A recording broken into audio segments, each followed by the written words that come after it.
लकैबो छोरी हम नमहर पिचकारी, बंद करबे घर तो तोरब के बारी।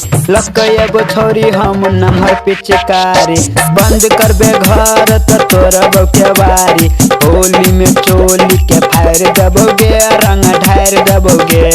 होली में चोली के फायर दबोगे, रंग ढार दबोगे।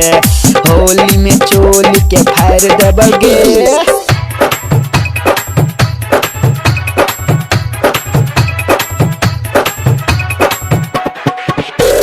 डीजे उमेश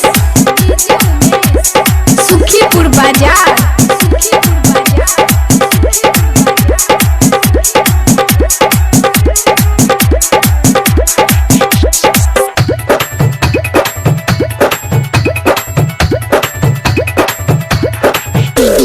देसी दारू पी के हम छिए मतंगे, देहिया के तोरा छोराही जब जाओगे।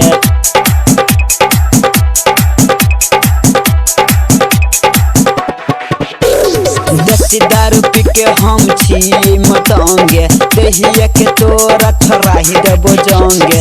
होली में चोली के फायर दबोगे, रंग ढार दबोगे। होली में चोली के फायर दबोगे, रंग ढार दबोगे।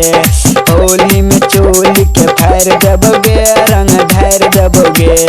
होली में चोली के फायर दबोगे, रंग ढार दबोगे।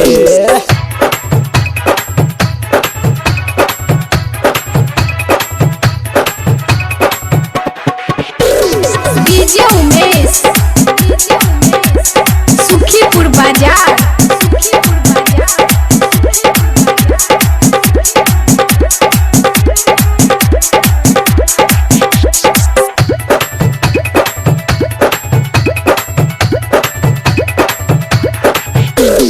बोलबे से बेसी तो कह देबै बबाल गे, गोरे गोरे गलिया के कह देबो लाल गे।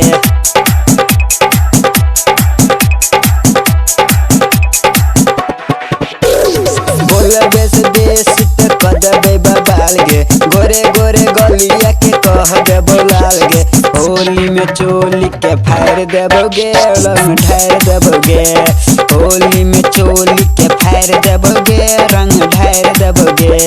होली में चोली के फायर देबोगे, रंग ढार देबोगे। होली में चोली के फायर देबोगे, रंग ढार देबोगे।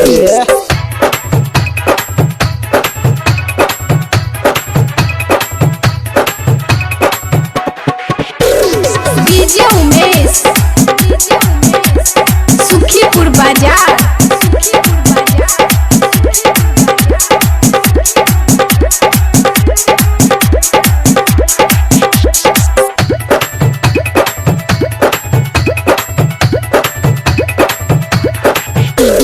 सन्नी मुकेश करत दहिया के ढीला, लहंगा भजत लाल लग पीला।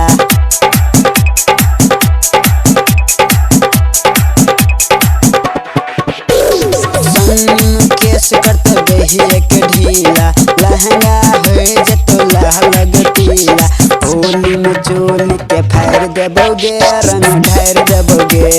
होली में चोली के फायर देबोगे, रंग ढार देबोगे।